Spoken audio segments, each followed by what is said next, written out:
2024 का चुनावी समर करीब आता जा रहा है। इस चुनाव में प्रधानमंत्री मोदी को टक्कर देने के लिए बीजेपी का विजय रथ रोकने के लिए बिहार के मुख्यमंत्री नीतीश कुमार सियासत की इतिहास धारा पलटने निकल पड़े हैं।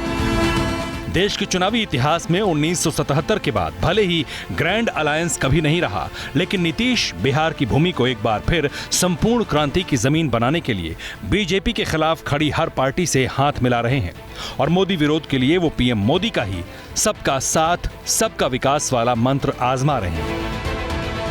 इसका असर भी दिख रहा है। पटना में 23 जून को होने वाली ग्रैंड अलायंस की मीटिंग में कांग्रेस अध्यक्ष मल्लिकार्जुन खड़गे, राहुल गांधी, ममता बनर्जी, उद्धव ठाकरे, शरद पवार, केजरीवाल, हेमंत सोरेन, स्टालिन और अखिलेश यादव समेत करीब 15 पार्टियों के सबसे बड़े नेताओं के शामिल होने का दावा किया जा रहा है।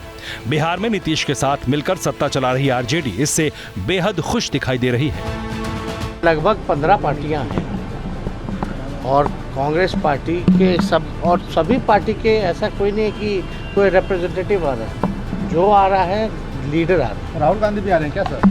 हाँ, तो कल बता ही ना दिया गया है। मल्लिकार्जुन खड़गे जो प्रेसिडेंट है वो भी और राहुल गांधी।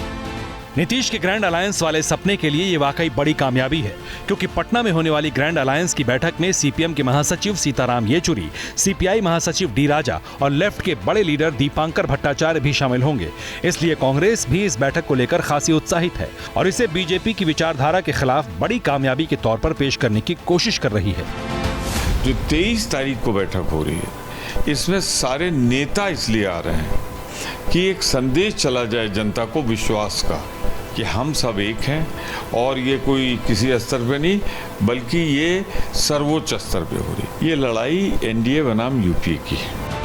लेकिन सवाल मोदी विरोध में खड़े उस कुनबे का भी है जिसे नीतीश ने इस मीटिंग के लिए न्योता ही नहीं दिया। ओडिशा के मुख्यमंत्री नवीन पटनायक, तेलंगाना के सीएम चंद्रशेखर राव और बीएसपी सुप्रीमो मायावती को नीतीश कुमार ने ग्रैंड अलायंस से दूर रखा।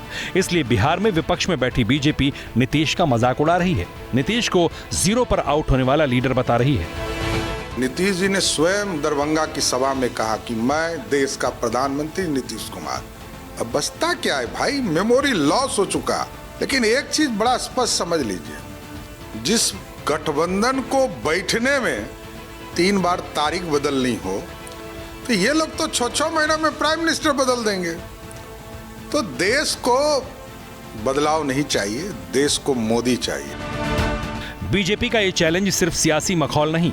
नीतीश जिस विपक्षी एकता की बात कर रहे हैं, बीजेपी उसके लूज स्ट्रिंग्स की तरफ इशारा कर रही है। इशारा इस बात की तरफ भी है कि क्या राहुल गांधी, ममता बनर्जी और केजरीवाल जैसे लीडर नीतीश को ग्रैंड अलायंस का लीडर मानकर चुनाव के मैदान में उतरने को तैयार होंगे? क्या महत्वाकांक्षाएं इन्हें नीतीश की सदारत कबूल करने देंगी? ये सवाल गंभीर है। इसलिए एक जमाने में नीतीश को चाचा कहने वाले चिराग पासवान इसी बात पर उनकी खिल्ली उड़ा रहे हैं। एक तरफ जो मुख्यमंत्री बिहार में पुल नहीं बना पा रहे, वो विपक्षी ब्रिज कायम कर रहे हैं, विपक्षी एकता का ब्रिज। तो भैया ये जो विपक्षी एकता का ब्रिज है ना, ये भी ऐसे ही धराशायी होगा जिस तरीके से इनका ये निर्माणाधीन ब्रिज धराशायी हुआ। नीतीश कुमार भले ही विपक्षी एकता के नाम पर पूरे देश के नेताओं को एकजुट करने की मुहिम में जुटे हों, लेकिन सच तो यह है कि उनका महागठबंधन ही उनके हाथों से फिसलता दिखाई दे रहा है। बिहार में महागठबंधन की सरकार में 7 राजनीतिक दल शामिल हैं। सब सरकार में हिस्सेदार हैं, लेकिन सीटों के सवाल पर दरार और तकरार अभी से दिखाई पड़ने लगी है। हमारी जो डिमांड है वो वाजिब डिमांड है और हम उस पर अपनी पूरी तैयारी कर रहे हैं। हम लोगों ने नीतीश कुमार जी को मुख्यमंत्री बनाने में अपना जो महती भूमिका निभाई, लेकिन नीतीश कुमार जी को मुख्यमंत्री बनाने के लिए हम पार्टी ने त्याग किया। हम पार्टी ने कई जगहों पर त्याग किया है। कुछ दिन पहले जीतन राम मांझी ने कहा था कि उन्हें 5 सीटें चाहिए। मांझी ने यह भी कहा था कि हमें बहुत लोग बुला रहे हैं, मेरे पास वोट बैंक है। कुछ ऐसी ही बात मायावती की पार्टी भी कह रही है, जिसे नीतीश ने ग्रैंड अलायंस की बैठक से दूर रखा है। देखिए, राजनीतिक संभावनाओं का खेल होता है, पर अभी तक हमारी बहन मायावती जी ने कहा है वो किसी के साथ गठबंधन नहीं करेंगे।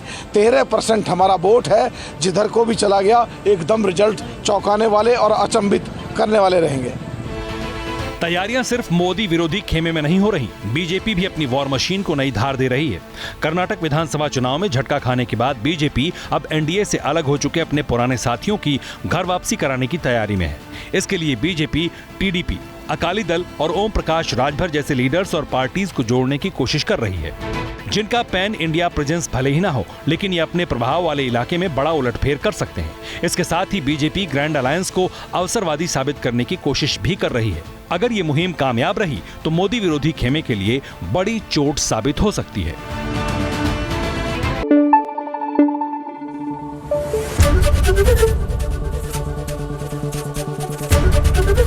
एबीपी न्यूज आपको रखे आगे।